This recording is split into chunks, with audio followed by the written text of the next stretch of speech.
directly. Once a member has spoken, please ensure to mute your mic again so the audio remains clear and feedback is limited.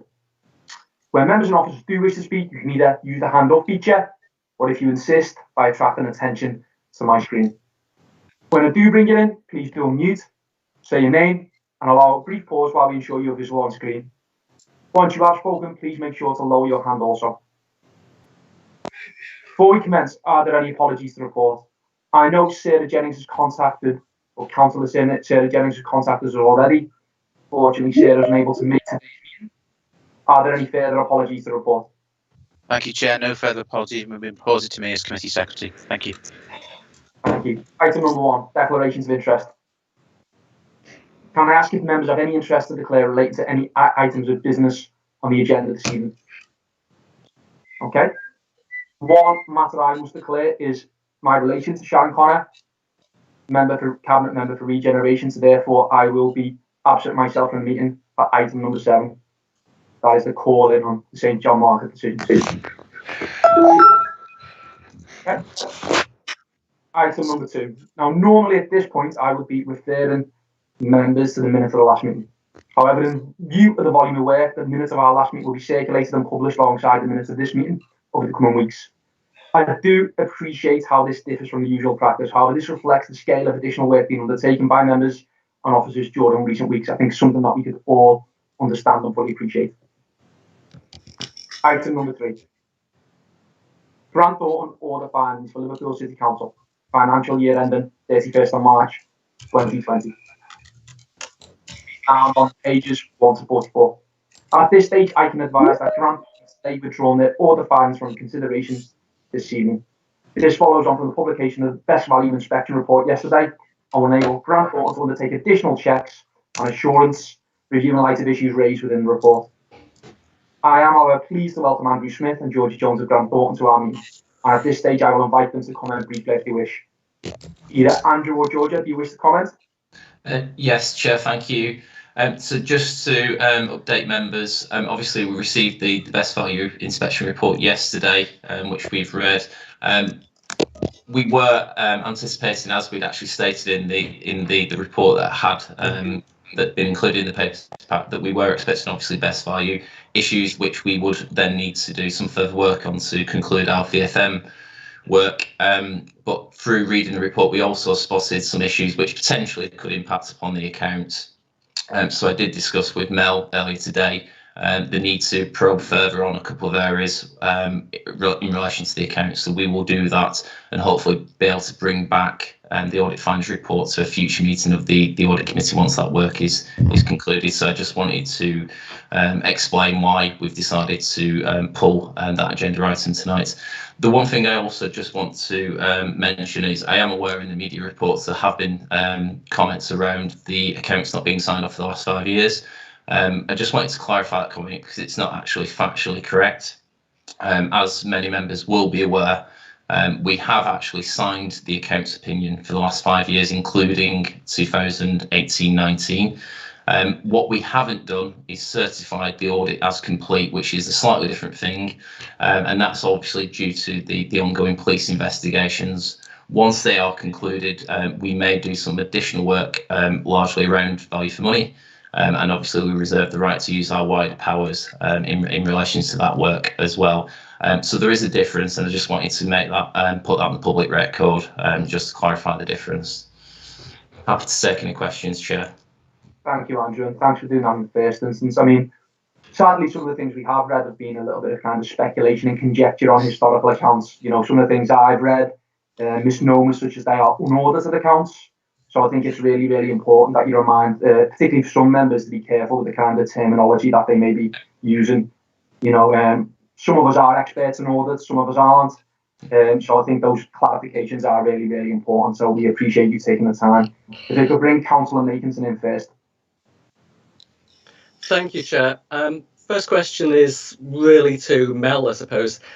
In major companies, there's now a protocol of rotating not just the auditors themselves every few years, but the accounting firms that carry out those audits. So I wonder, how long has Grant Thornton been in place, and when you think the appropriate time would be to rotate them? And secondly, to Grant Thornton, the taxpayers of Liverpool have been paying £191,000 a year to provide assurances that the City Council are in order. While you've not been able to fully verify the accounts at the end, you have repeatedly provided. Just to be clear, it's not a question of verification. I think it's a question of certification, which certificate. Andrew, Absolutely, I accept that. I accept that certification. But you have repeatedly provided value for money assurances, and various concerns raised by opposition councillors have been rather dismissed by yourselves. So perhaps you could explain to the taxpayers of Liverpool why they should have confidence in Grant Thornton to continue in this role. Well, I guess in response to that, so obviously we haven't certified the audit, so technically what that does mean is that we were remaining the right to do further work into those historic periods. Obviously we are not party yet to the details of the police investigations and what they may find. So it is very difficult for us to do additional work in response to that without knowing all the details, which is why we've not certified the audit for a number of years.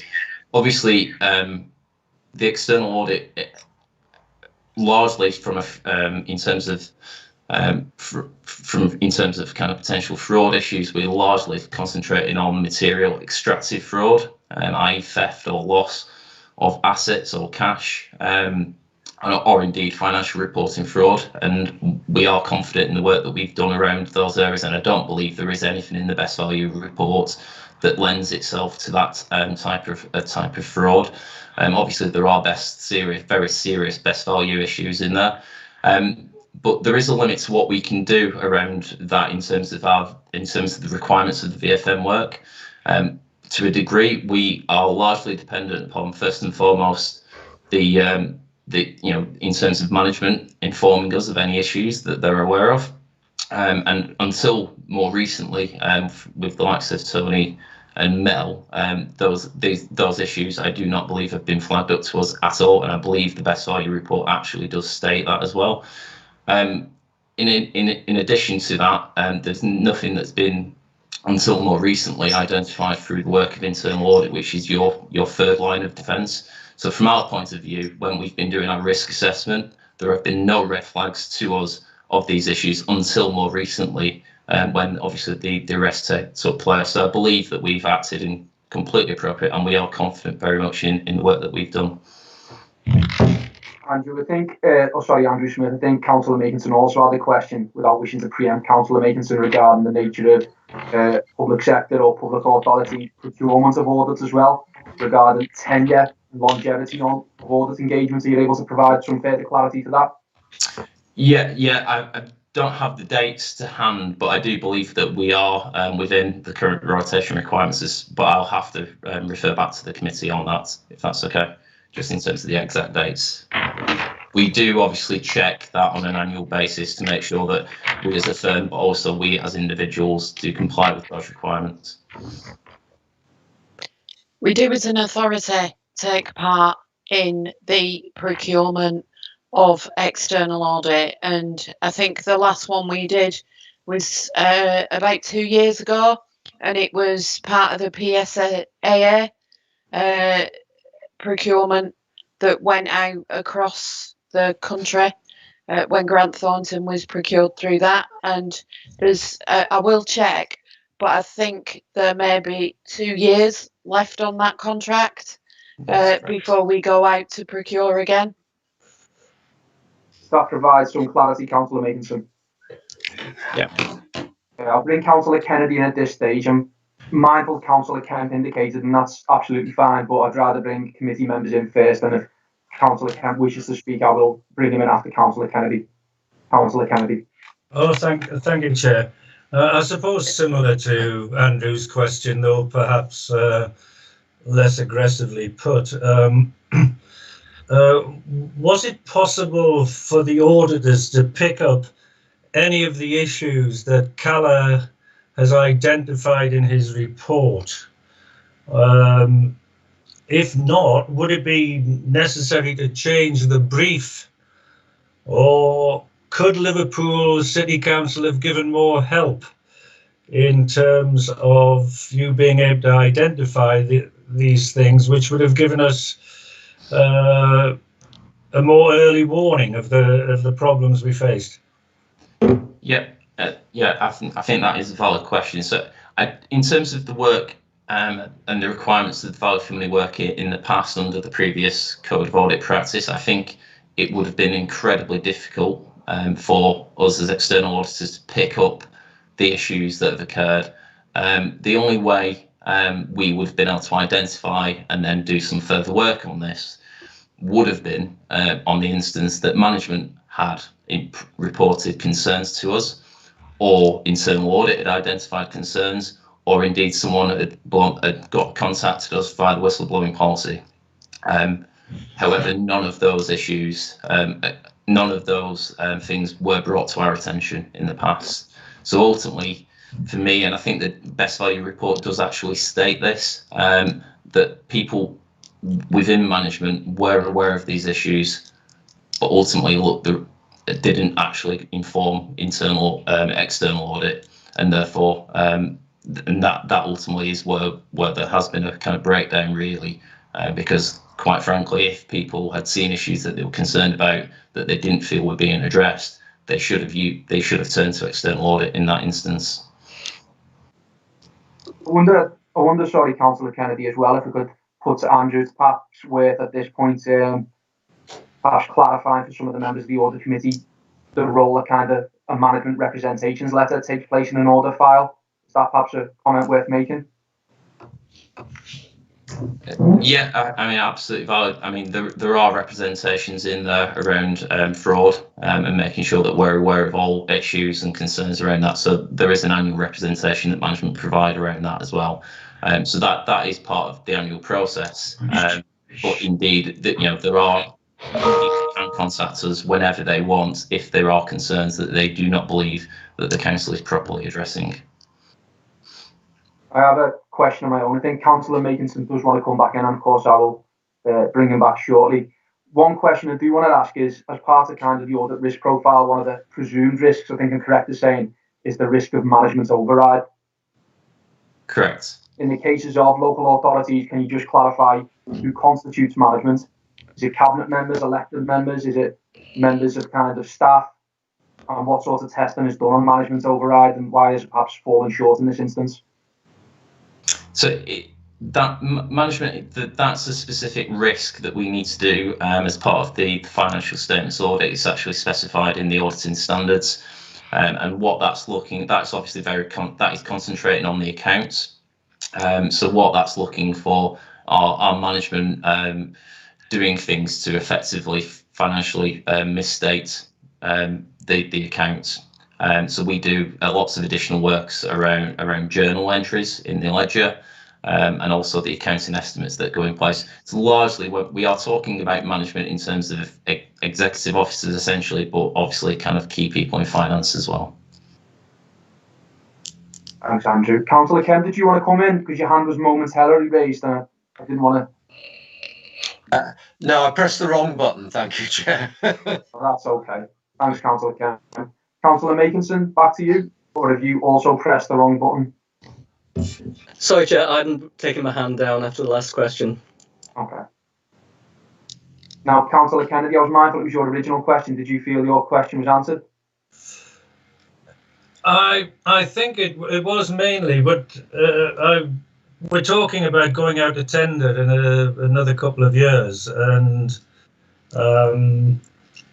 you have a certain brief, or you have had a certain brief over the last few years, and one of the parts of my question was, does that brief have to be different?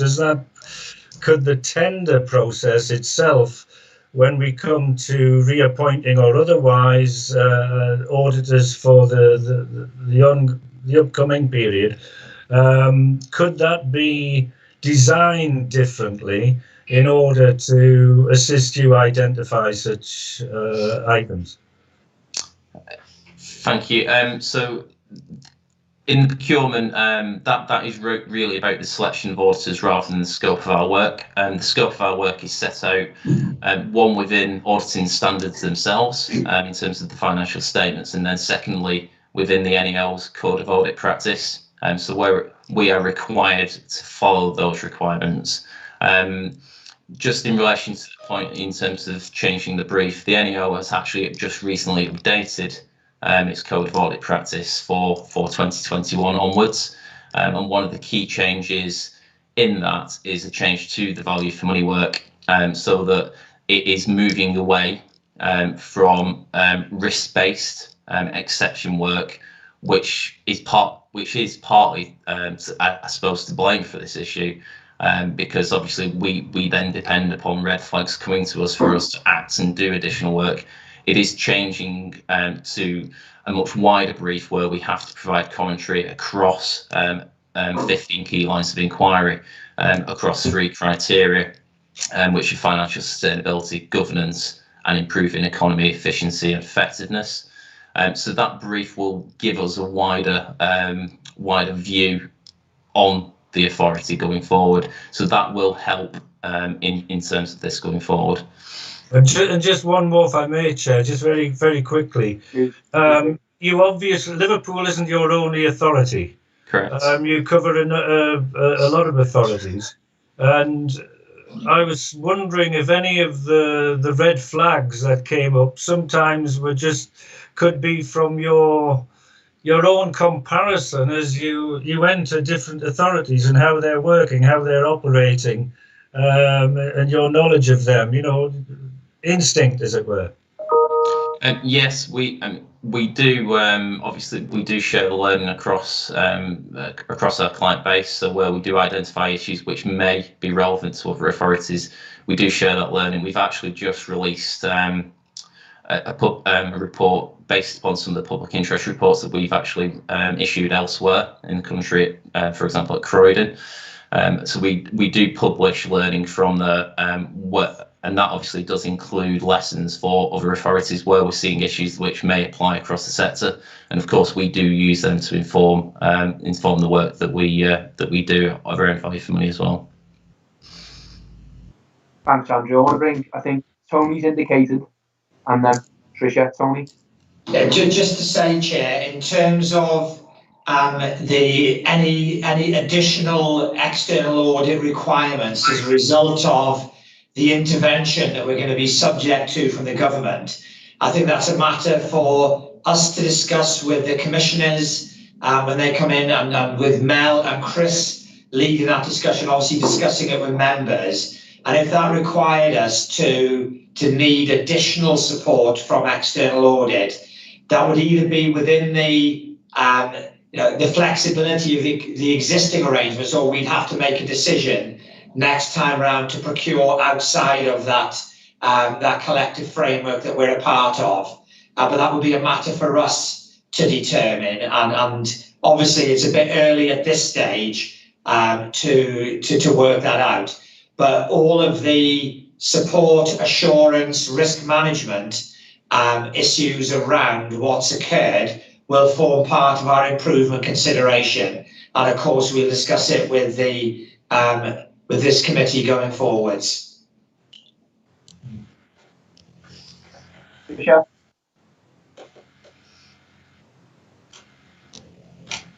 I just wanted to bring up a point about really our relative ignorance as members. So, all right, I think I've been on this committee over a year now, but my understanding always was that the accounts had been approved. That was the terminology I got hold of every single year, but that there were certain reserved matters due to 2 ongoing police investigations, which seem to have bugged us for, I think it's at least 5 years now. But these actual terms that you're using tonight are different. Talking about terms like verification, signed off, certification. And I was very grateful. I think it must have been to Mel, who gave us a big list of abbreviations this time, which went over several pages. I think we need that. We need clarification about these technical terms, because then I get questioned on issues like this, being on audit and governance, and I think I'm answering and giving the right answers, but maybe I'm not using the terms as they should be used technically. So I would ask our auditors actually to always give us definition of terms. Leon, like myself, is a teacher. I was a teacher. I always defined my terms and told all my kids they should define their terms. So I would plead for that, please, in future.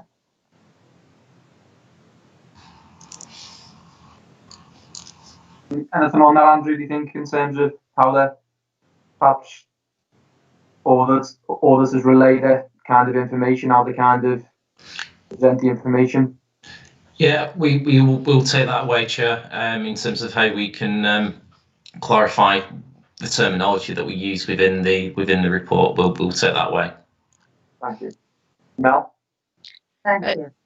Just to come in on that point, Chair, if I may, part of the Max Callan report was around member development as well.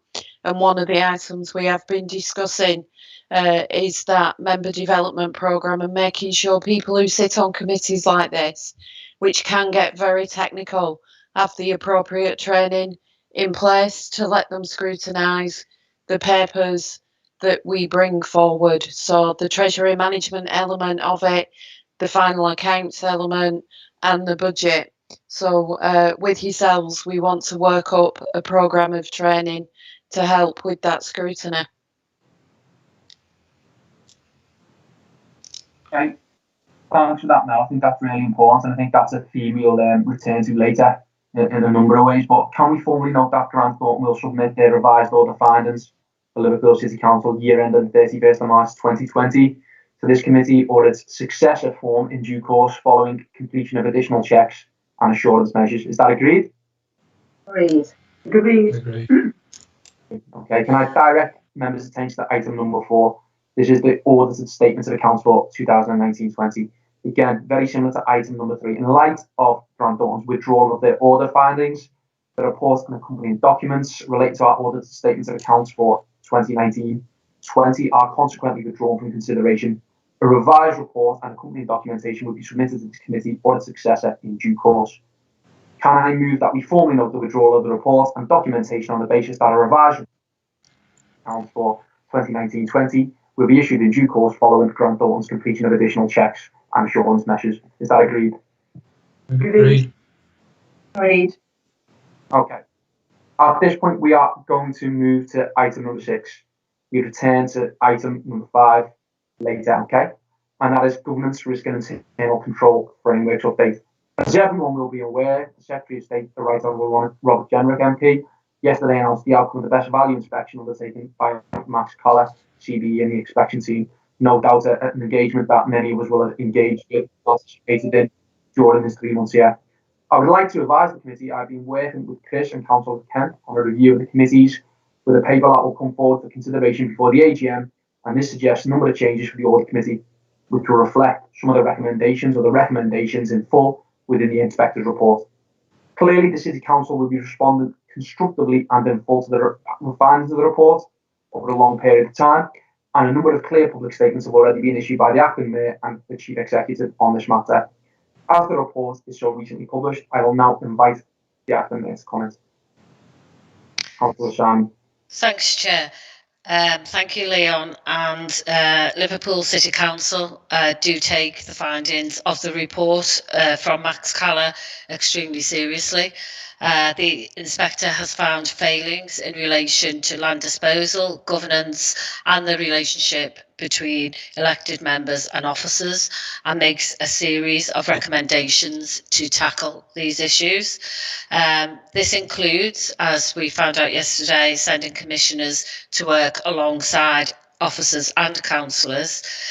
There's also proposals to discuss a reduction in councillors and a move to all-out elections every 4 years. Throughout all of this, I would like to emphasise the strength of the collective commitment from both councillors, and that's councillors from all parties, and officers to learn from these mistakes. Crucially, Max Caller has made it clear that he believes the organisation has already taken steps to address some of these issues, and since the arrival of our Chief Executive in 2018, measures began to be put in place. For context, it's also important and worth noting that some of these issues were brought to light through our own council systems, and initially it was the City Council that sent an internal audit report to Merseyside Police raising relevant concerns. I, and indeed every single one of us present tonight, would like to reassure all our residents and businesses that we will be taking action to address all of the issues highlighted. We know we need to rebuild the trust of our residents and communities. It is reassuring, however, that the inspector does believe that we have made progress already to start to deliver those wholesale changes which are needed. A detailed improvement plan is being drawn up and will be implemented in full. We will be open and transparent about the progress we are making on each of those recommendations in his report, and this includes restructuring our organisation to strengthen the governance and ensure our work is aligned with our pandemic recovery pledges and the city plan. At the same time, we will ensure we keep delivering essential services and offering a helping hand to the people of our city. Thank you. Thank you, Councillor Shine.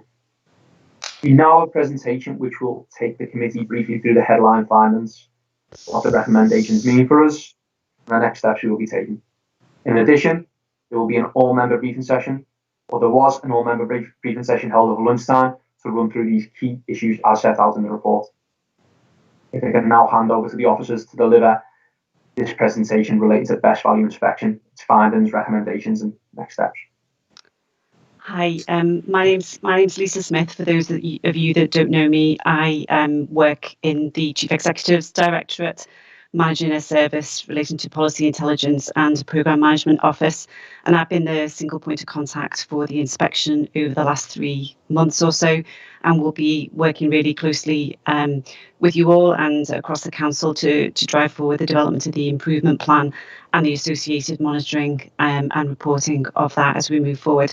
I've got a few slides. I'm very conscious of the time, so I will get through those as quickly as possible. If you could just bear with me while I get that, share my screen. So hopefully you'll all be able to see that. Is that clear to everybody? Brilliant, thanks, Leon. Okay, so just a few headlines from the report. I'm not going to spend too much time on this because obviously we have all had it and had a little bit of time to look at it.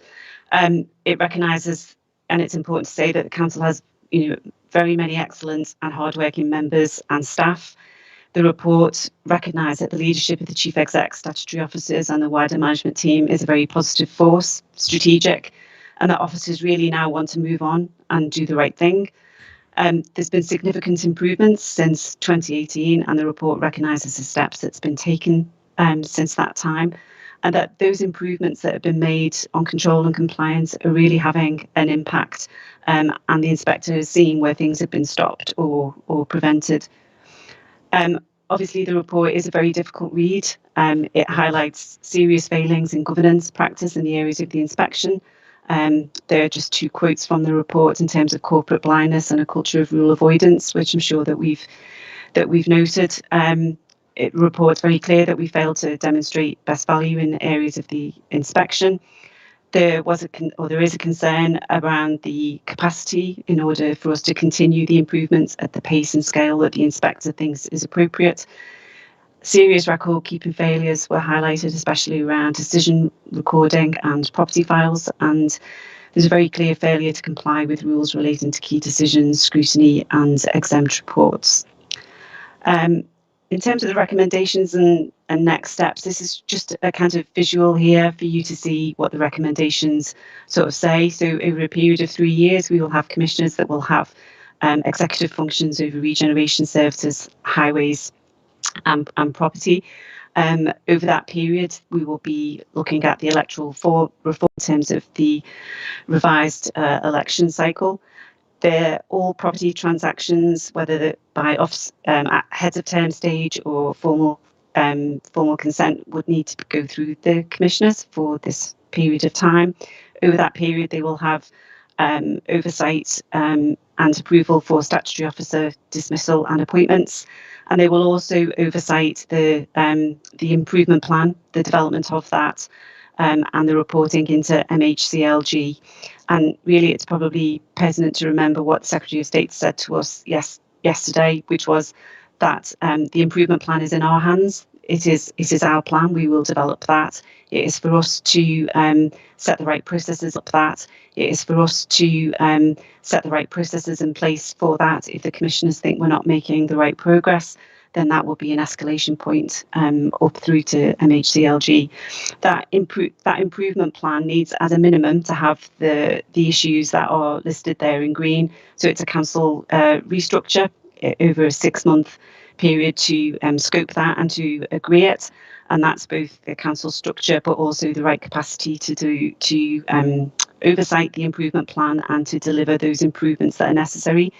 There's 12-month review and change to the constitution, and there's a number of changes that we are being directed to do there, including the establishment of Audit as a standalone committee. The highway service will require a radical reset and restructuring over a 6-month period in the short term, and then over a more medium-term time frame. File management system, we will need to be developing a plan for how we address the failings that are in the report around our record keeping. A very big part of the report and of the recommendations, and a big part of the improvement plan, will be how we devise and implement a programme of cultural change, and that is both for members and officers. So we're envisaging a member development programme, officer development programme, and associated things that we will need to put around that. And then we have a 2-year timeline over looking at our companies in terms of the review of those, whether we want to keep them or whether we need to take different action on them. So the Minder 2 letter has now been received by the council. We will be doing a response on or before the 24th of May. That is the timeline, but certainly after the elections.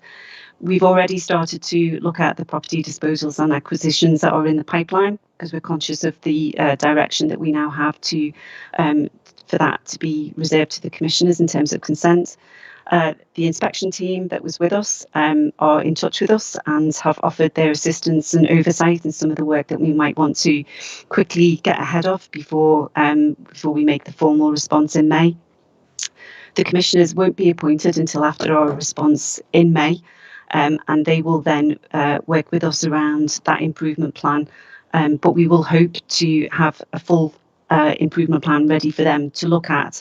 And we were thinking that would be going to full council in May. Obviously, we just need to see what the timeline is when the commissioners come in place as to whether we will do that or not. So then, really, we are wanting to engage members now and with the new mayor and cabinet on the improvement plan and drafting that up. As I said, the commissioners will oversee that plan, and it will be the commissioners that will report to MHCLG on a 6-month cycle. But we do have to establish the right governance and reporting ourselves in terms of the role of members, which is both important to the design, but also the scrutiny of the plan and monitoring the performance of it. We need to establish the PMO and capacity to deliver aspects of the plan and make sure that we've got a robust assurance process around that, so that we know how we are delivering on different aspects of that plan once that's developed. And we've got a series of practical arrangements to put in place for the commissioners and make sure that we manage that appropriately once we know who they are. And then the last point there, I just wanted to mention a couple of things about risks, which is that really some of the learning that we've had from other authorities is about making sure that we draw the line appropriately around our improvement plan. So it includes everything that we really need to improve on, but that it isn't so big that we get lost within it. And one of the important points about that is making sure that we have a clear sight over the deliverables and the outputs, so that we know when we've achieved things, we've got a basis on which to discuss with the commissioners and with MHCLG the things that we've done well. And so it's very important that we develop the improvement plan with those sort of risks in mind. And obviously, this is a corporate issue across the whole council. It will affect all aspects of the council, but it is limited in terms of the Regeneration Directorate and those functions in particular. And one of the risks that other areas have said is to make sure that whilst we do have to pay this the right level of attention, and it will be obviously our top priority, we need to make sure that there are not other risks that emerge in different parts of the council that will cause us issues as we move forward.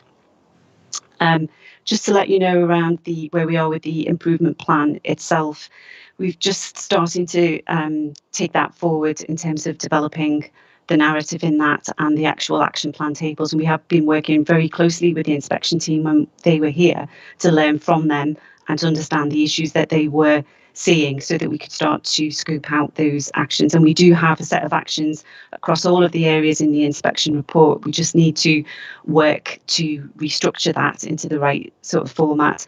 And they're just some of the key principles and the narrative that we will want to put into the plan.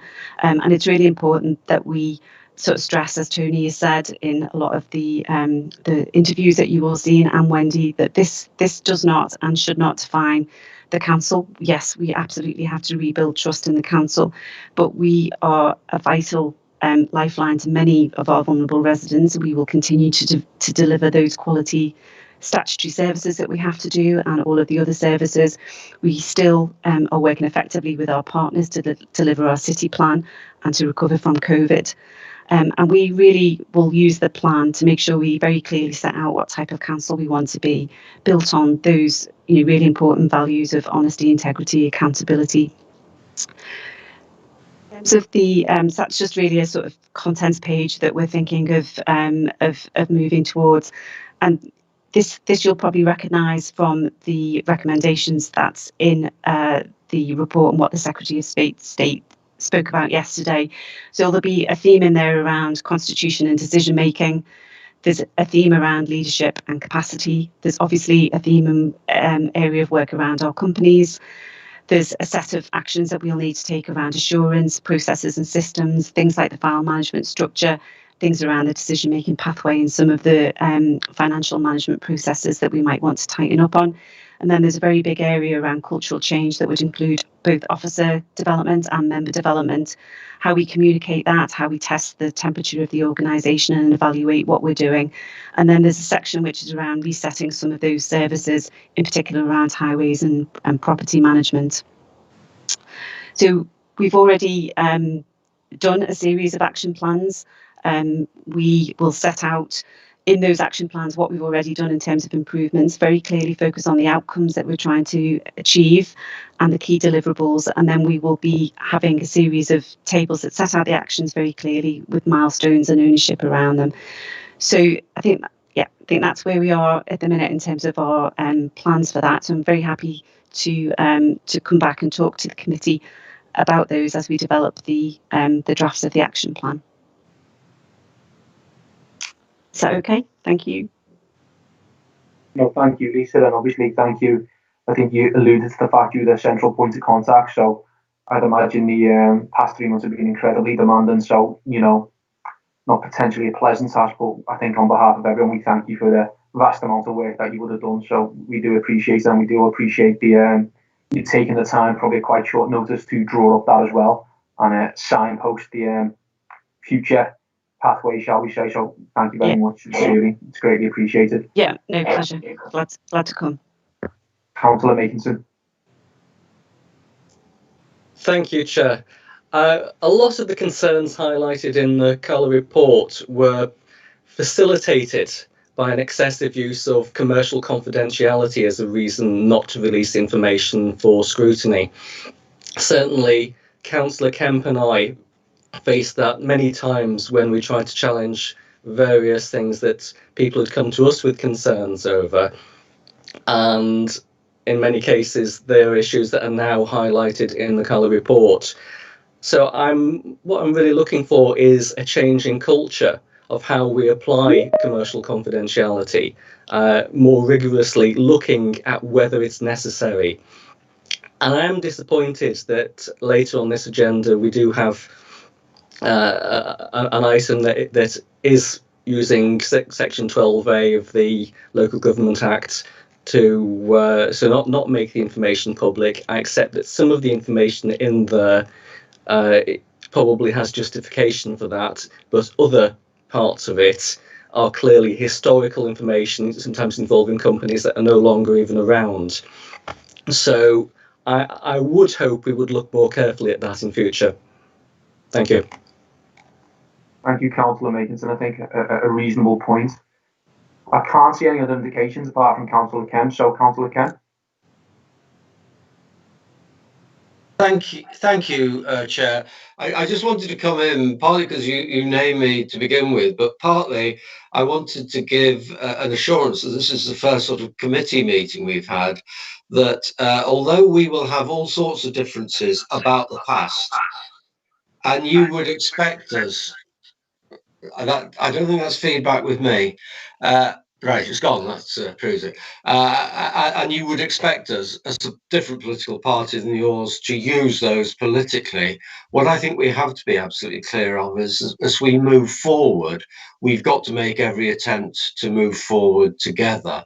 So I'm working closely with Wendy on some strategic issues. I'm delighted to be working with you on the reform not only of your select committee and what that might mean, but also the other select committees, so that we add more value to it. So my pledge to you publicly now is to say that we will work together when we can on these issues and only oppose each other when we must, but the council should be bigger than any of the political parties, and that's something I'm happy to give an assurance on, that I'll continue to work with you, Wendy, and throughout this process we'll try and maximise agreement. Thank you, Councillor. I think that is certainly something worth saying, so I do appreciate that. I can see that Mel's indicated I can't see any other members, so Mel. I'd just like, if I may, Chair, to give some reassurance to the committee that some of the best value inspections that have happened before have been around financial sustainability and resilience of organisations. That is not the case here. We have a robust, balanced budget and an in-year overspend, so that is not the case for Liverpool City Council. Thanks, Mel. Tony, do you have anything to add, perhaps? Oh, sorry, Wendy, you've indicated, my apologies. Yeah, it was just in response to Councillor Makinson's first point in relation to the exempt report. As was identified at the beginning of the meeting, obviously people have been really busy over the last few weeks, you know, sort of responding to Mr. Caller and his team, and certainly putting documents together very swiftly following receiving the report, and obviously requests from this committee in relation to reports that they needed. Certainly in relation to that exempt report, it was already recognised by officers that in future meetings it will be divided, whereby, you know, those that can be seen publicly will be. It was just the capacity to do that, Andrew, for this meeting. There was no intent not to have them, you know, going public going forward. That it was all brought together in one document, and certainly I know sort of when I looked at the documents and raised that there's a real commitment for staff to do that in the future. It's just due to, you know, the last 3 months, and like others, you know, pay tribute to all the staff. They've absolutely been working around the clock, you know, since before Christmas, and certainly there was no intention to not have that scrutinised fully and for the public to see. So that will be happening going forward. Thank you, Wendy. I think we can all appreciate that assurance. We understand perhaps the reasons why it hasn't necessarily applied tonight, as it will be in the future. So thank you very much for that. Tony? Just very briefly to build on the powerful points that Wendy's just made, Chair. We've talked about culture, and we've talked about member development, officer development, and we've talked about systems and processes. At the heart of this needs to be, and Lisa talked about some of the principles before, need to be around integrity and transparency. And transparency is really, really important, not just in making sure we can see what's going on, but transparency shapes behaviour. Because if somebody's wanting to do the wrong thing and the process is completely transparent, they will be seen to be doing the wrong thing, and the vast majority of people won't. So building transparency in is a real safeguard against wrongdoing. And Wendy and I have been discussing this with people in a range of different settings. It's really, really important that we put that at the heart of how we design our systems going forward, and we'll absolutely do that. So, you know, the default position will be as much transparency as we can build into it, and you'll see that as members as we go forward, because that is a really big step forward for us, and I think will make a really significant difference.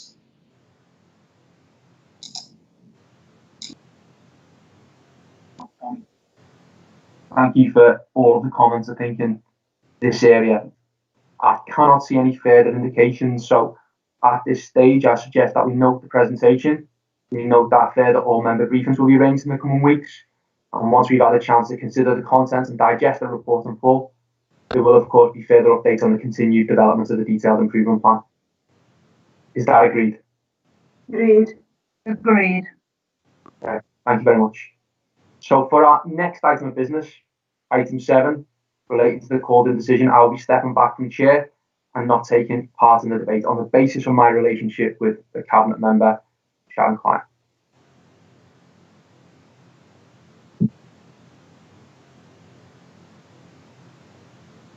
Hello everyone, I'm Councillor James Roberts, and as the Deputy Chair I'll step in for this section.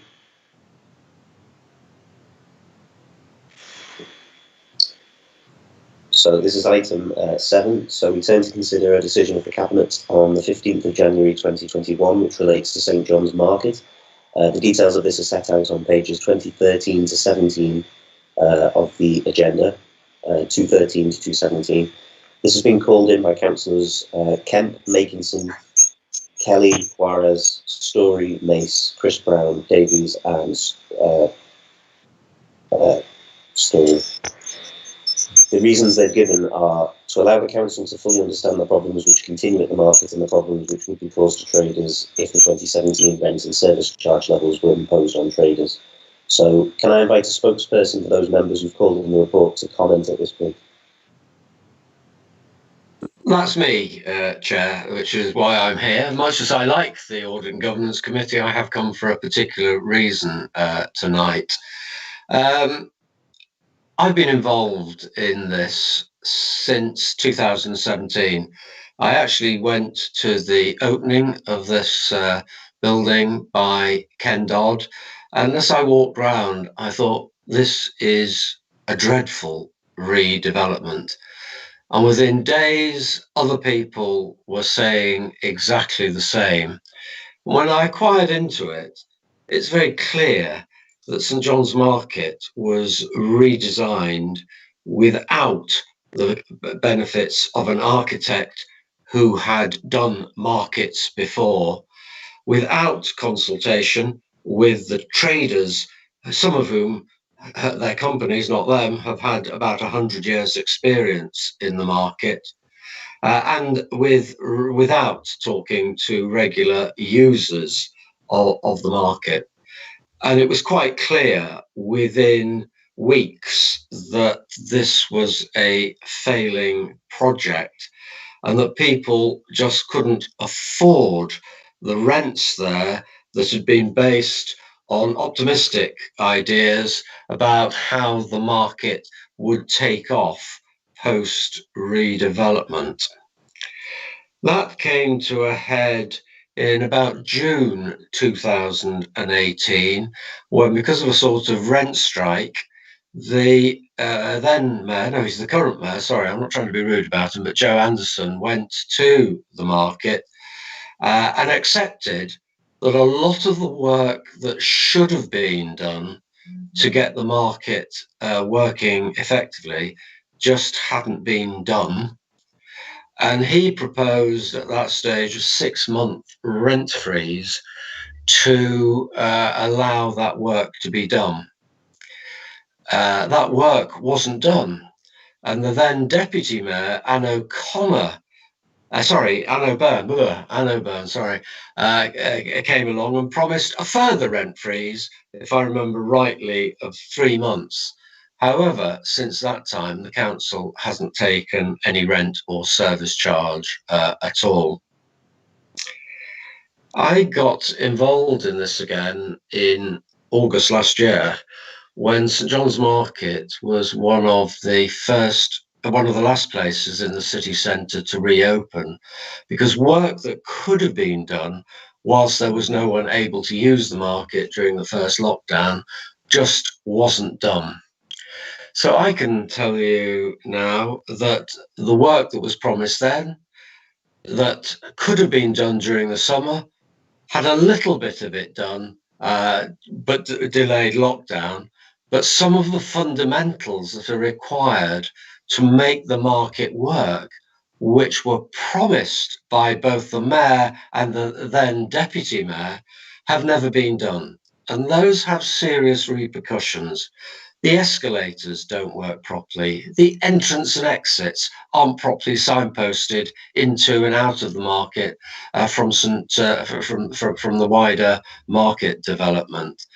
There are other problems there, particularly in the food section, where proper air conditioning hasn't been introduced, which means that people, there were 3 of them, who tried to open fruit stalls in the food area, and that's a basic part of most markets I know, couldn't make a living there because their food kept going off because the area wasn't air conditioned. That was another promise that was made, which just hasn't been kept. So I met the traders in August, and I thought that I'd brokered a deal with them because they couldn't afford to pay the full rents, but made an offer to Mayor Anderson to pay 30% of the rent from September, more in October, and leading up to a new full rent of 70% of previous levels in November. They wrote to the mayor, but the mayor didn't respond, which led to the cabinet member going to them and basically leading to the report in January, which said they've now got to start paying not a market rent for the market, but a rent which is unsustainable. Now, I raised this at one of my regular meetings with the chief executive, and I expressed to him then my view in a business sense, because we are talking about a business here, that the worst way to run this market was to increase rents to an unsustainable level. At the moment, if it reopened tomorrow, only half the market is full. It is occupied by traders. And our job to maximize income, both on rent and service charge, is actually to do 2 things. Look at what is a sustainable level, particularly in a post-COVID area where there are going to be a lot less people, we think, traveling to and working in the city centre, and to get the works done that are required and engage with the traders on an effective marketing campaign. Now, at the time, and this was January when this came up, the chief executive made clear to me that our new enterprise director, enterprise manager, would look at this, but he was heavily engaged with doing a lot of servicing of the Calla report. I think this needs a business appraisal. I believe, quite honestly, that the way to minimize income at the moment is to put the rents up to sustainable levels. The traders say they think that only 3 or 4 of the traders, like Chicken George, they're the ones who've been there 100 years, would begin to be able to afford the rents at the new level. And what this will simply do is to close the market down. So I would hope that you would accept in the short term some rent and service charge from the traders, because they don't want it for nothing. They are willing to come to terms and make a reasonable offer, But in the meantime, ask the chief executive, and I hope perhaps he can comment on this, to ask the enterprise manager to look at this in detail. And I've offered quite neutrally to try and help this process. This is a business. It's a business that will only work if we maximise income. But if we carry on with the recommendation that is being made, or it was the original one that went to Cabinet, you will simply reduce income and I think reduce the market to its knees and will lead to a very quick closure. That's a bit depressing, but that's where I honestly, politics apart, think we are. And I think that honestly is what will happen if we carry on with doing what was suggested in the 15th of January. Meet the traders, officers and compromise. Thank you, Chair. Thank you. Okay, in that case, can I ask Councillor Sharon Connor, who's the Cabinet Member for Regeneration and Highways, to comment in relation to the report? Yeah, thank you, Chair. I'll be trying and keep as brief as possible, but to be honest, I am quite surprised that Councillor Kemp and his colleagues have called in this Cabinet report, given that the Council have just undergone a best value inspection. And can I just be very clear that we have at no point increased the rents.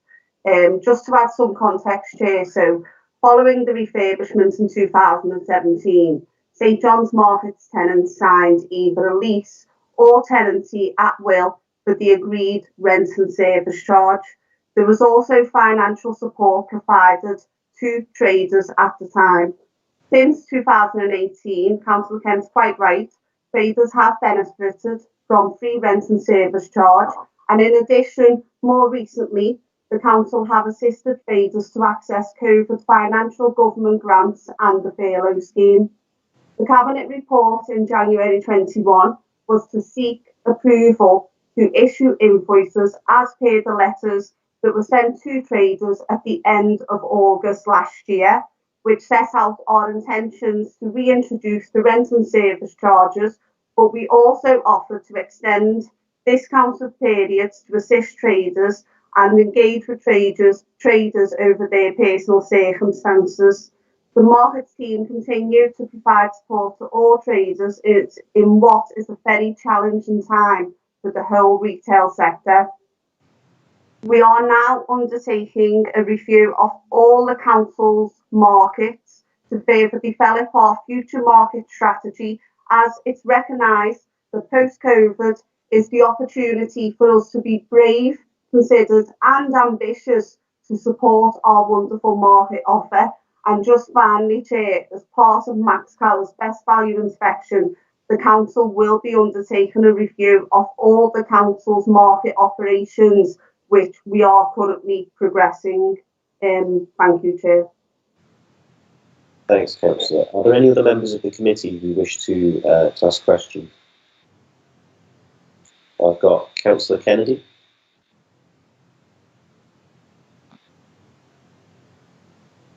Still muted. Okay. Let's start talking about Councillor Kennedy's greatest failure as Cabinet member.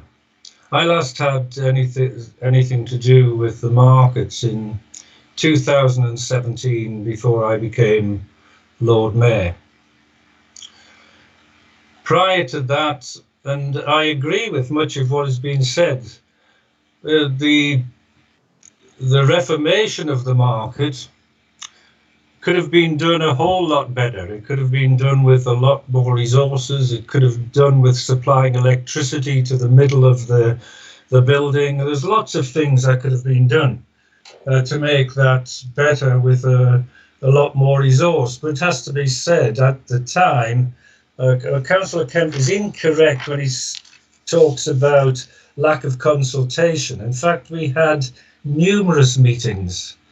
One of the things that I did during those consultations was to allow any trader in the old, let's face it, dying market to have compensation if they left the market, but also to have the right, if they wished, to come back at the rental levels, which would undoubtedly be higher after the money that was spent on the market. It proved very quickly that a lot of people did come back, but it proved to a great extent why the earlier market was failing and why the new market with the same traders paying higher rent was not going to be an answer to having a vibrant market. And at that time, the Mayor, Joe Anderson, and I was just about to become Lord Mayor, said he was taking personal control of the markets. The answer appears to me to have been that the problem, as seen by most people, I think Councillor Kemp is repeating this, that the problem was one of affordable rents or not. And the market traders who'd come back after having received compensation with an agreement to pay the new rent was struggling clearly to survive, and the answer therefore was to reduce the rents. That had a great problem for the markets, not the stalls who are each separate business, but for the markets, which is a business in its own right, because it could no longer afford to operate as a successful business with little or no rent coming in. And I've waited and waited since 2017 for something which didn't address the problem solely as a matter of affordable rents, but what the offer of the market was and who you could get in to make it an attractive proposition in the city centre. And of course, at that time, I had no idea and nobody had any idea we were going to get into the situation we're now in with COVID. So I think when people are discussing this almost solely as a question of what can the traders afford, if the traders can only afford a little, the market as a business doesn't survive. If the markets charge the kind of rent that they need to charge to be a successful business in its own right, the market traders can't afford to pay it. So it's kind of catch-22 in that situation. But there appears to me to have been little effort over the years to look strategically about what the market is actually offering to the people of Liverpool. My view was you needed a completely different offer. The people who made a success when they moved back into the market were the food traders on the outside, were the butchers. They made, they were absolutely delighted with the change. The people who didn't were the kind of gentlemen who said to me, who was selling shoes, sports shoes, trackies and things like that. And I said to them, why do people come into the market to buy stuff from you? Because they think we're cheaper. So my question to him was, but are they cheaper? And the answer to that was no. Of course they weren't cheaper, because just down the road, just outside the market, were various places you could go to buy the kind of things that he was selling at a cheaper rate in city centre stores. So the traders themselves had a difficult decision to make. Was that the right place for them to be actually doing business? Was that the place that they could make a success of as a trader? And a lot of them, including the chap who was selling e-cigs, weren't going to make a success of the business in that location. So there needed to be an awful lot of work in terms of bringing people in. The Market Traders Association, the Markets Association, the National Markets Association, were kind of advising it would take about 4 years to get the market back into being a successful place of business. But I repeat, in my view, with a totally different offer than it offered at the time and offers at the at the present moment. So what I'm looking for is a strategic view, which is 4 years after it was it 4 years? Yes, 4 years after it was taken off me. It's my responsibility to actually address what the real problems of the market are and how you make a success of that business in the middle of the city. If we follow Councillor Kemp's direction, it seems to me the market fails as a business. If we follow just a means of putting rents up, then we make the traders fail. But if the market as a business fails, there's no place for the traders to do business. So I'll accept my errors. I'll accept my failures to get that market right in the short time that we had in 2016 and 17. But it really is about time somebody addressed what the real problems of that market are and how you get it to work as a business for the benefit both of the business itself and the traders. And that's all I have really to say on the matter. Thank you, Councillor Kennedy. Okay. Do you want to respond directly to that, Councillor Connor? Yeah, just obviously, because as I've previously mentioned, we are currently undertaking a review of the council's markets, and that's across the city. And as being mentioned, there is, we will consider all options, but we want to develop our market strategy because, as I've mentioned, it's recognised. It's an opportunity for us to build on how great our markets are in the city. So, yeah, take on board what Councillor Kennedy said around that forward strategy. Thank you. I've got Councillor O'Brien. Yes, I wanted to point out that Councillor Connor had said that we're conducting a review. When I hear Councillor Kemp go on about unsustainable rental values, I would want an independent inquiry as to what is a fair rent for markets. I would like more evidence that they're unsustainable. My understanding was that they're only going to be asked 70%, a maximum of what market values generally are for market stores, which to me is very reasonable as an outsider looking in, especially since they've had to pay no rent for quite a long time. And I know many, many businesses that have had to pay their rents throughout the pandemic. Businesses near me in Lark Lane, none of them have had a rent rebate over this period. So the market traders are not as badly treated, in my view, as many businesses. My other point is, as a general rule now, we're seeing at Audit and Governance, we've got to have better sources of revenue, of income, if we are not to keep drawing on our reserves. And I would respectfully say that this review should actually consider whether we should actually bother with markets at all.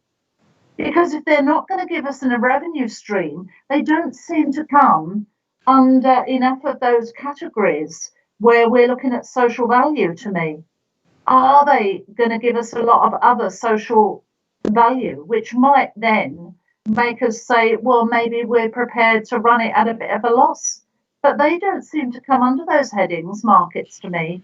And my final point is, I've been to many, many places now, in this country and abroad, where they have absolutely thriving markets, where people are well prepared to pay the rent because they do very nicely, thank you. And the market at the bottom of where I live, the Lark Lane Farmers Market, is an example of that. So I don't think we should be having a race to the bottom about market traders. We should be looking to up our game and getting a decent revenue out of this review, I would hope. Thank you. Councillor Banks. Yeah, I think what the market lacks is the footfall. And the footfall went when the post office went, because every bus in this city stopped outside the market and people used that post office and then they went shopping in the market. I do know at this moment that the market manager is having meetings over bringing a possible post office back. And I think with the post office, because you have to look back to see what worked. And once that post office went, that's where we lost the football, and we need that football back. And that's all I've got to say. Thank you. Thank you, Chair. Are there any further councillors who wish to comment?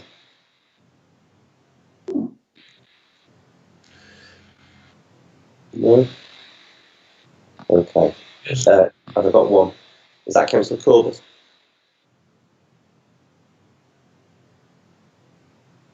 Thank you, Chair.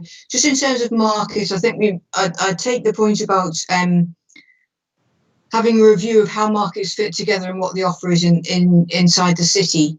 I mean, I remember it took us 25 years, as we've said before, to rebuild Great Ormond Street because of appalling neighbourhood, so-called renewal in the mid-80s. And Great Ormond Street Market actually kept Great Ormond Street alive, brought people to it. It's a very well-known market. It also, I think we're missing a little bit of a trick here. I mean, I pick up the point about the social value that Councillor just mentioned before, because there is a way of also having a really thought through, particularly with the city plan, thought through process where you can have different offerings for people trying out businesses. Kind of shaking it, nodding her head, because then you've got that whole a sustainable economic thread running through with the market. So I think they really do have a place. They're also really important where everybody knows. I mean, Wendy knows Gracie really well, and just taking that as an example, people meet up at markets, they see each other there. And in terms of climate change, climate emergency, you're using local businesses coming together. So I think a review of markets within, using this actually as a basis to say, let's look at these, then I would really welcome that. Thanks. Thanks, Jane. Did you want to respond, Councillor Kennedy? Is your hand up again? I just want to say something else about it. The markets have always been a political football. I think Councillor Kemp made some good points about the problems faced. He talked about practical things that needed doing. He talked about the escalators not working properly and other matters. We tend to speak about reviews. We'll have a review, and the review can go on forever and a day. And the market traders themselves face problems now. And so if we can stop making the thing a political football, and we can think about what practical things can be done now to assist, in my view, just putting the rents down. This is what I'm looking at a motion which is just about putting rents up, right? And I take what the cabinet members said about forward strategy, but strategies and reviews can be long time in the distance when people face problems in the here and now, and practical things need to be done to help traders actually make a business. And it might not be the best circumstances in which to do it, because we're in the middle of COVID and people aren't visiting the city centre in the numbers they were. I'm inclined to just, I'm not going to vote against this motion because I see the point in the necessity of the business itself having rent coming in and being a success. And Callaghan's report and the Lib Dems have been asking for, let's have a look at all of the businesses. Are they making money or not? You can't have it both ways. You can't be criticising things for not making money and then trying to stop things happening which might bring some money in. But I'm looking for some immediate actions that can actually help that market function as it is at the moment. And the review should take place as quickly as possible about what the long-term strategy for that is. But let's stop using it as a political football and something from which to score points, and let's see it as something which provides a livelihood for people and a service, above all, to the people of Liverpool. Thank you. Councillor Kemp. Thank you for letting me in again. I just want to say how much I agreed with what Councillor Kennedy has just said. And that's why my offer was to work with the officers, Councillor Connor, Councillor Kennedy, the Treasurer, whoever, because this is a business. If we open it again now, we will not fill the food market because the air conditioning isn't working. Now, that doesn't need a review. That needs someone finding a way of fixing it. And I particularly point out that I am suggesting we should take some money. You can't run any business without an income stream. What I'm suggesting is that we ought to take a reduced amount now, which keeps the traders going whilst we do the things immediately that Malcolm thinks and I think should be done, and then the review can take place. But my fear is, and this isn't a political football, is that there just won't be anything left to review if you put the rents in at this level now. So let's find a way forward and let's do it quickly and effectively. Thank you. Well, as I allowed Councillor Kemp to come back in, I think it's only fair to let Councillor Connor, if she wants to add a final comment. Don't have to. That's absolutely fine. Thank you, Chair. I've listened to everyone's comments this evening, and just to again reinforce that point, we are not cutting up, we are not increasing rents. What the report that was approved in our cabinet in January was to say that we were going to reintroduce the rents and service charges. Just to be very clear on that point, we have and continue to work with traders. I have personally met with the traders and talked about the improvement short term and long term, and from that we did agree, as from the council's perspective, that this review across all our markets, so this is not just focused on St John's Market, whilst we're always happy to work with them individually too, but this is around the review of all our markets offer going forward, which will, have research on all market models, recommendations for all sites potentially in the future, and also give us an informed decision making around what that offer should look like. And it will include consultation, public consultation. But in the meantime, what the report sets out is to just formalise the rent and service charges that were agreed in 2017, and we are not increasing the rents. Thank you. Thank you, Councillor Connor. So this is something that requires a vote. So I can ask members of the committee to put their cameras on for this. And I'll propose that the original decision of the Cabinet be endorsed and implemented. So, who agrees? Agreed. Are we taking the vote? Are we taking Opposed? Yeah, we'll take a vote. So, can we use the feature, please, the hands feature? Chair, if I can be of some assistance, Go on. To assist members of the committee, unless there's any objections from individual members dissenting, will be the more practical way to register votes. So I believe Councillor Makinson has registered his dissent to the proposed decision. I believe that's correct. Yes, that's right. Good. Are there any other members who wish to record dissent? If not, the remaining members will be taken as having voted in favour of the decision being enacted in its original form, and obviously that's subject to Councillor Makinson's dissent being recorded explicitly. Thank you. Okay.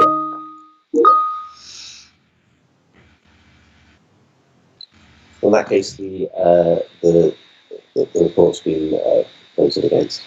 So the original decision's been endorsed. Thank you. So we'll move on to the next motion, and I'll hand back the chair to Councillor Toogood. Thanks, Councillor Roberts. I appreciate that. We now have two motions to consider. Now, members will have looked at these motions, and perhaps I'm very, very welcome and hoping and willing to listen to their views on this, of course. But when we look at both of the motions which relate to divestment and fossil fuels, they do appear materially to be quite substantially similar. Therefore, I propose that as a committee we choose one to debate, which can then be formally moved, and the remaining motion will be set aside as incapable of action, given we are moving on two very similar motions.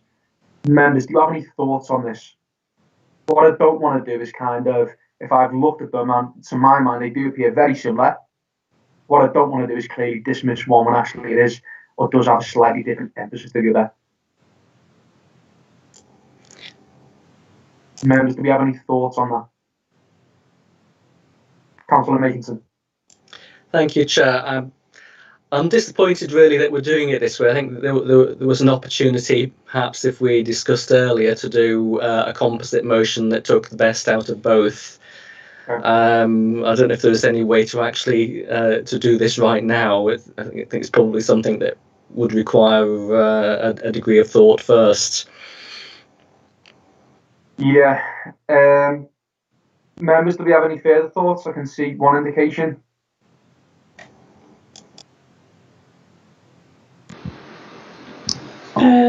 Hello, hi. It's Councillor Srimich here. I'm one of the people on the second motion. I don't know if this is in order, but maybe we propose that we put them together and we just put all the names of the people who are in the motion together into one motion.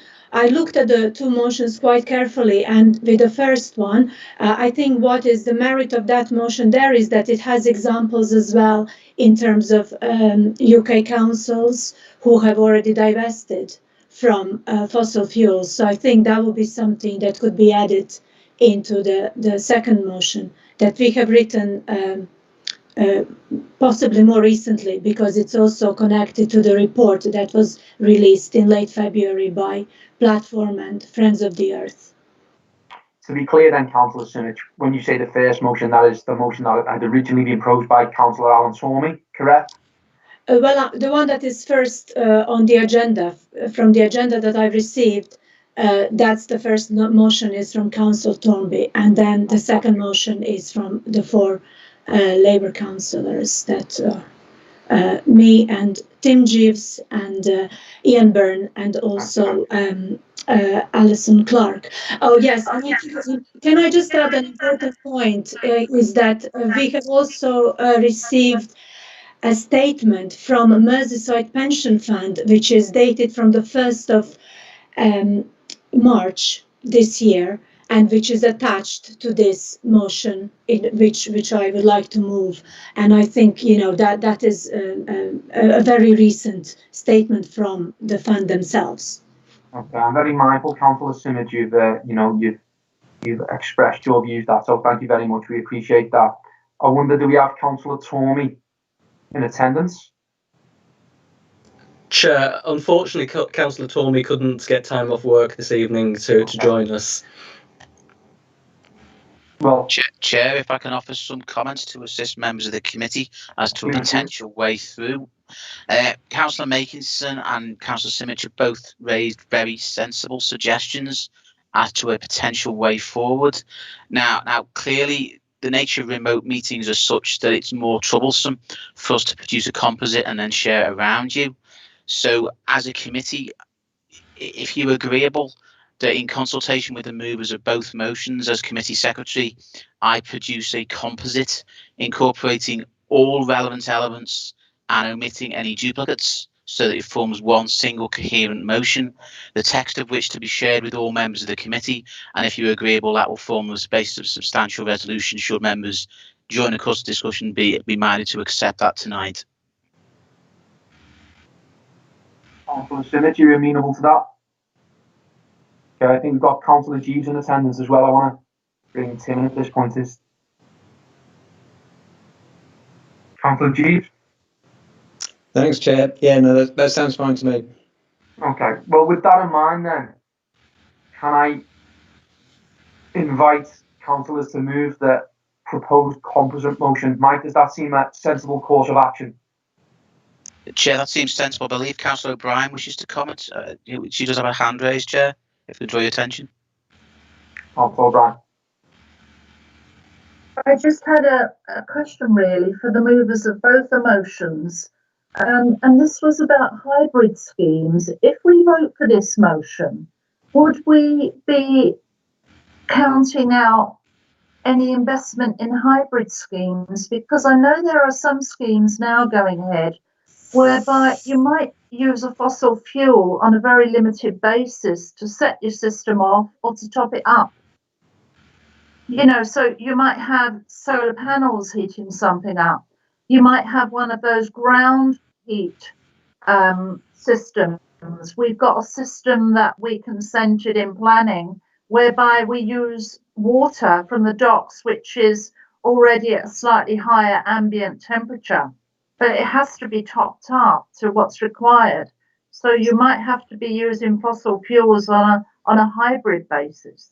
And I just think as things go forward, we might get better and better technology and be able to scrap the hybrid natures of them. But I think that because they're better than using just fossil fuels, that I would prefer it if we could include hybrid schemes in this.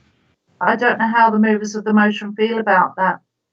I think at this point, Councillor O'Brien, what would probably be, unless you're suggesting that that's incorporated directly into any motion to combine the two motions suggested earlier, that becomes part of it, might we suggest that Councillor Simic, Councillor Jeeves, they move their motion, the divestment of fossil fuels, then subsequently respond to questions? Councillor, would you be amenable to that, Councillor O'Brien? That questions are responded to once the motion's been moved. Okay, I am happy. Thank you, Chair. I'm happy to move this motion, and I can read the little statement I prepared here. And I think some of the issues that are being raised we can discuss. So obviously we all know the damaging effects of climate change, and so now it's time to act on our words on the declaration of climate emergency. So Merseyside Pension Fund, which Liverpool City Council's workers' pensions are in, and which is administered by Wirral Metropolitan Borough Council, still holds 240 million invested in fossil fuels. This has recently been reported by Platform and Friends of the Earth in their February report on local government pension funds' investment in coal, oil and gas. As Merseyside Pension Fund statement from the 1st of March, which is also included in this pack, indicates they are in the process of divesting, but we need culture change more quickly and decisively. So this motion is about sending a message of enough being enough, investing in fossil fuels, even if it wasn't morally wrong, is about having stranded assets. So it's a bit like going to Blockbusters instead of tuning into Netflix. It's about clinging onto old ways, it's plain unethical, and it doesn't even make financial sense anymore. So here this motion calls on divestment from fossil fuels for Merseyside Pension Fund, our local government pension scheme. But we also seek, and this is an important point, as it is about going forward, responsible investment policy, which rules out investment in fossil fuel companies and actively seeks investment in companies that will reduce carbon emissions and minimize climate change risk. And that is all in line with our goal of reaching zero carbon by 2030. So we ought to be actively assessing all our investments in the light of climate change, our carbon footprint, and our commitment to zero carbon 2030. So that is the statement that I wanted to make in relation to moving this motion. Thank you. Thank you, Councillor Simic. Very eloquent and very pithy, so we appreciate that. Councillor Jeeves. Thank you, Chair. Yeah, I'm just going to probably echo a lot of what Lena said, really. I mean, there's two clear arguments, as I see it, in favour of the motion. There's the moral argument that acknowledges that the scale of the problem that we're facing, that, to be honest, the climate crisis, when it really starts hitting, is going to be putting what we faced during the pandemic. This is going to seem, I think, like a warm up in lots of ways for the problems that are going to be arising. And what we do now is about mitigating the challenges that we're going to face. And they are going to be coming, and we need to do as much as we can, as quickly as we can, to mitigate those risks. Then there's the as well as the sort of moral argument, there's the monetary arguments and the risk of stranded assets that Lena talked about. The simple fact is that a lot of these investments are in companies that are looking for more fossil fuels, and the fossil fuels that have already been identified in the ground, we can't burn them. It's not about finding any more fossil fuels. If we burn the fossil fuels that are in the ground, we're not going to meet the Paris Climate Agreement sort of targets. So this idea of investing in companies that are looking for more sources of fossil fuels is, to be honest, it's an absolute no-brainer. It's not just me as someone, who's a climate activist and has been doing work around this for a long time, saying these things. Mark Carney, ex of the Bank of England, came out, I think it was in December 2019, so a good while ago now, talking about the threat of stranded assets. Just this week, actually, BlackRock, which is the largest asset manager in the world, and Maketa, which I must admit I hadn't heard of, but is another world-renowned firm, apparently, they've both released separately reports that investment funds have experienced no negative financial impacts from divesting from fossil fuels. In fact, they've found evidence of improvements in fund return. The findings also, so I'm reading this bit, the findings also reveal fossil fuels have underperformed for the last 5 years, and forward-looking analysis shows they are exposed to significant regulatory, technological, and market risks. So, as I say, it's not just the climate scientists and the climate activists that are making the argument. It is a very strong economic argument for divestment now. Just to finish, in terms of public opinion, as part of the divestment strategy that Platform, where a lot of the information around this motion, which is why I think the two motions are so similar, has come from, they commissioned a YouGov poll and found that 41% of people oppose the investment of local government pension scheme funds in fossil fuel companies, and only 12% actually supported them. And we have in the Merseyside Pension Fund 240 million invested.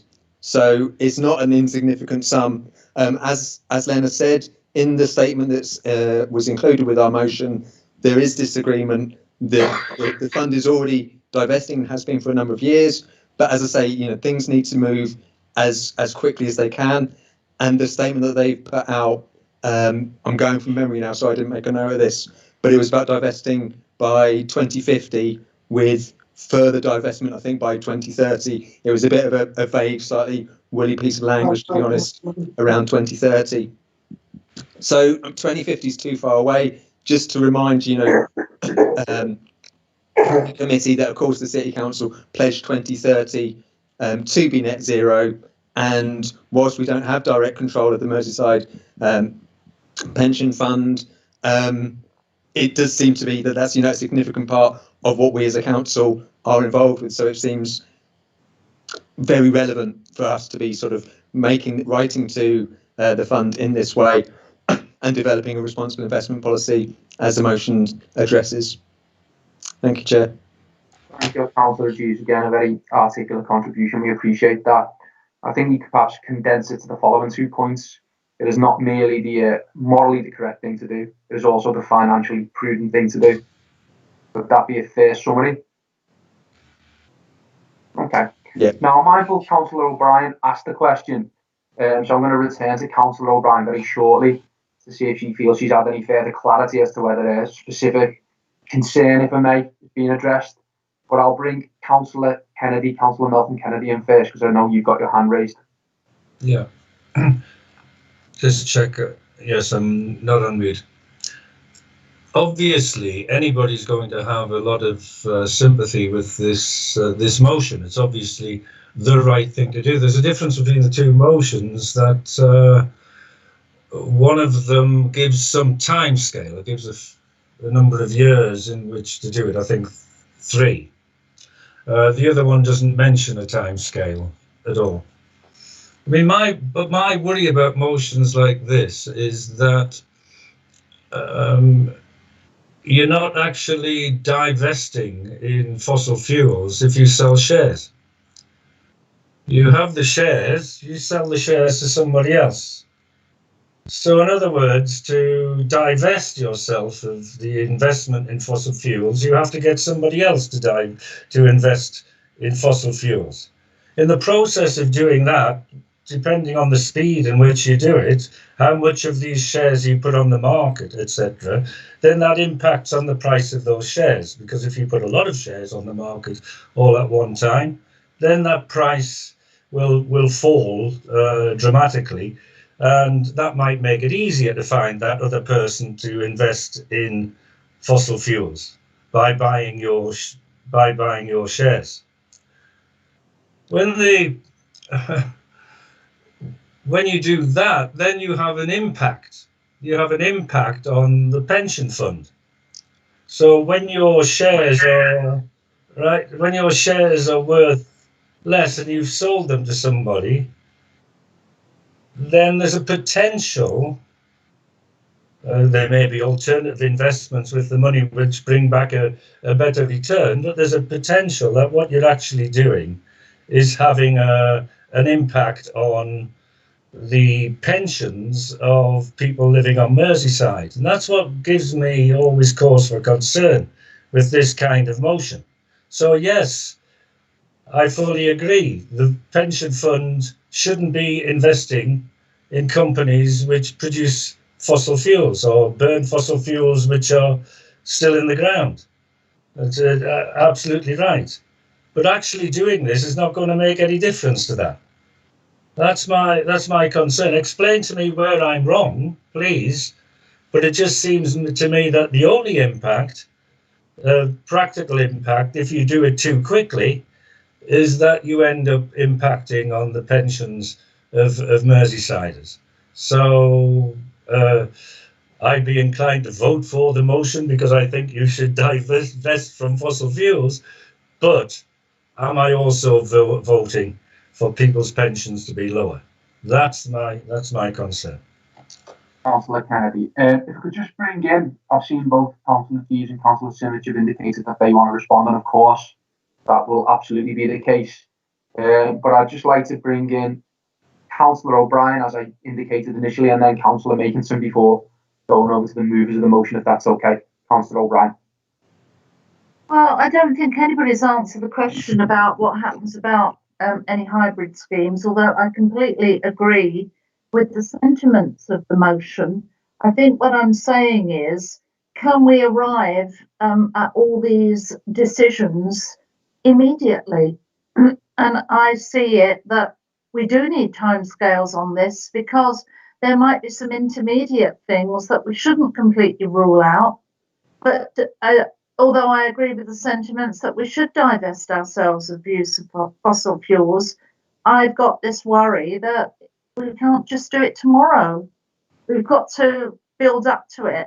And I also agree that 2050 is too late, but I do think 2030 is a reasonable timescale. But I don't see a timescale or anything about hybrid schemes in the motion that I've just looked at.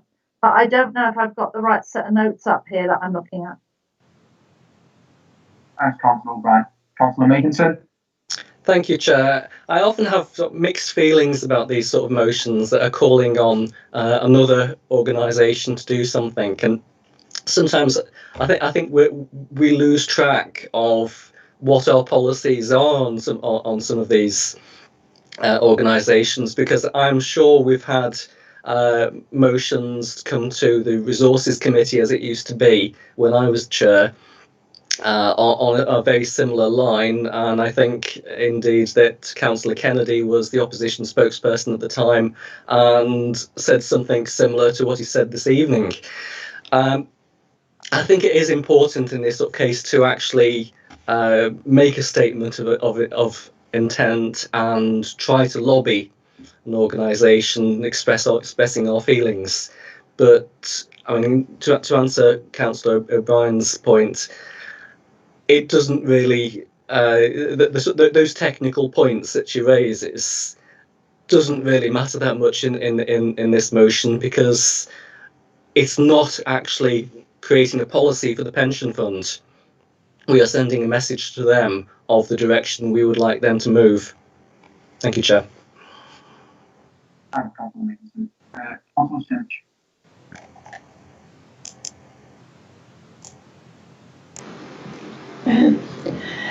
I would just like to say that we are not financial advisors, and that is not our role. However, we can listen to organizations like Carbon Tracker, we can listen to people who are in the business of finances and who are clearly saying that these are the stranded assets. And this is my response to Councillor Kennedy, really, that in a way, this is what the people who are working in finance are saying. So even the Merseyside Pension Fund themselves, and it's the fund manager who is writing this statement, fund manager is saying that they are divesting. So this is the future. We have to be open to the future, which is in renewables. Now, in terms of hybrid energy, as it is at the moment, of course that is going to happen slowly. It's not going to happen all overnight.